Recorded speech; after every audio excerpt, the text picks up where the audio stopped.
নমস্কার বন্ধুরা, কেমন আছেন? আশা করি খুব ভালো আছেন। বন্ধুরা, চলে এলাম আর একটা ভিডিও নিয়ে। অনেক দিন পরে রান্নার ভিডিওগুলো দেবো বন্ধুরা। অনেক দিন আমি একটু ব্যস্ত থাকার কারণে এবং ঘুরতে গিয়েছিলাম তোমরা জানো, সেই কারণে ভিডিওগুলো ঠিক মতো আমি দিতে পারছি না। অন্য ভিডিও দিচ্ছি, বাট আমি লং ভিডিওর মধ্যে রান্নার ভিডিও দিতেই পারছি না। এই ভিডিওটা ছিল আমি যেদিন ঘুরে এলাম। আমি গিয়েছিলাম সিমলা, মানালি, কাসল। ওদিনকে আসার পরে বাইরে তো আমরা রেগুলার চিকেন ছাড়া কিছুই খাইনি, তো ভালো মন্দ মাছ চিংড়ি তো খাওয়াই হয়নি ঠিক মতো। তাই চলে এসেছিলাম, ভালো ভালো মাছ টাছ বাজার করে নিয়ে চলে এলাম। অনেক দিন পরে শান্তি করে বাজার করে ঘরে রান্না করে খাবো। সেই কদিন ভোর তো বুঝতেই পারছো, বাইরে গেলে সমস্ত চিকেনেরই, এটা তো আর দীঘা পুরী নয় যে চিংড়ি মাছ অন্যরকম নানা রকম মাছ পাবো। তোমরা জানো বাইরে ঘুরতে গেলে বেশিরভাগই তোমাদের চিকেনটাই খেতে হয়, মাটন খেতে হয়। আমরা মাটন তো খাই না, চিকেনটাই খাই।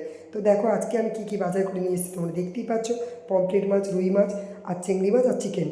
হ্যাঁ বন্ধুরা, বাড়িতে দুজন লোক খাবে, সেই দুজন হচ্ছে কে বলতো বন্ধুরা? আমার ননদ আর নন্দাই। তো যাই হোক, আমার ছোটো ননদ, আমার বড়ো ননদ আসতে পারিনি কোনো কারণের জন্য। ও আসতে পারিনি, ছোটো ননদটা এসেছিলো। অনেক দিন ইচ্ছা ছিল একসঙ্গে খাওয়া দাওয়া করবো, তো আমি তাই জন্য আমার ছোটো ননদকে বলেছিলাম।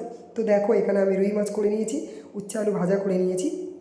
আর পমফ্রেট মাছগুলো আমি ফ্রাই করব, তাই সমস্ত মশলা, গোলমরিচের গুঁড়ো, লেবুটুকু মাখিয়েছি। আর চিকেনটাকে আমি ম্যারিনেট করে নিলাম সব রকম মশলা দিয়ে। এবার আমি চিকেন বিরিয়ানি বানাবো। তো দেখো চিকেনটাকে ভালো করে ভেজে নিচ্ছি ফ্রাই করে। চিকেন বিরিয়ানির রেসিপি আগে দিয়েছি, তাই বেশি আর দেখাবো না। কী কী রান্না করছি শুধু সেগুলোই দেখাবো বন্ধুরা। অনেক দিন বাইরে খেয়েছি, বাট এগুলো সত্যি কথা বলতে গেলে ঘরের খাওয়া একটা আলাদাই শান্তি বন্ধুরা। ঘরে সুন্দর করে রান্না করলে অনেক কম পয়সা ভালো খাওয়া যায়। তো যাই হোক বন্ধুরা, আমি কী কী রান্না করছি তোমরা দেখতেই পাচ্ছ। শাশুড়ি মা বিরিয়ানি খায় না, তার জন্য মাছও নিয়ে এসেছি। 2-3 রকম মাছ নিয়ে এসেছি দেখতেই পেলে। চিংড়ি মাছের মালাইকারি করেছিলাম, বিরিয়ানি করেছিলাম এবং পমফ্রেট মাছের ফ্রাই করেছিলাম। রুই মাছটা করেছিলাম। এদিকে ছোটো দেখো হাতে হাতে, বলছি আমাদের বাড়িতে সবাই একটু আধটু হাতে হাতে জোগাড় করে দেয়। ও এগুলো করতে খুব পছন্দ করে। পমফ্রেট মাছটাকে বিস্কুটের গুঁড়ো, ডিম মাখিয়ে ও কি সুন্দর কোটিং করছে। এদিকে দেখো আমি বড় গামলার মধ্যে বিরিয়ানিটা আমার হয়েই গেছে। তো দেখো বিরিয়ানিটা আমার হয়ে গেছে দেখতেই পেলে। তো যাই হোক, এদিকে পমফ্রেট মাছের ফ্রাইগুলো আমি সুন্দর করে মাখিয়ে নিয়েছি দেখতেই পাচ্ছ। এবার এগুলো ফ্রাই করে নেবো। তো একে একে সমস্ত রান্নাগুলোই করে নিচ্ছি। তো বিরিয়ানিটা আমি সুন্দর করে বসিয়ে দিয়েছি। এবার প্লেটে করে তুলে ওদেরকে খেতে দেবো, ওরা চলে এসছে। আর কারো ছবি আমি নিলাম না, কারণ অনেকেই পছন্দ করে না ভিডিও করা। যাই হোক, তো আমি দেখতেই পাচ্ছ, এবার আমি আস্তে আস্তে করে প্লেটে বেড়ে নেবো। কেমন হয়েছে অবশ্যই জানি। সত্যি বন্ধুরা, খেয়ে কিন্তু বলেছিল দুর্দান্ত হয়েছে বিরিয়ানিটা। আমার ভালো লেগেছিল, আমার পরিবারের ভালো লেগেছে, এটাই অনেক।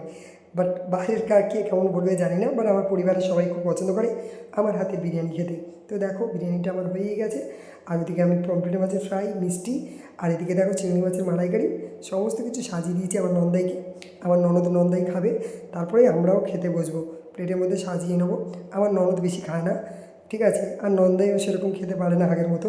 তো যাই হোক, ওরা যতটা পেরেছে খেয়েছে, তারপরেই আমাদেরটা নেব। কেমন হয়েছে অবশ্যই জানিও। চলো।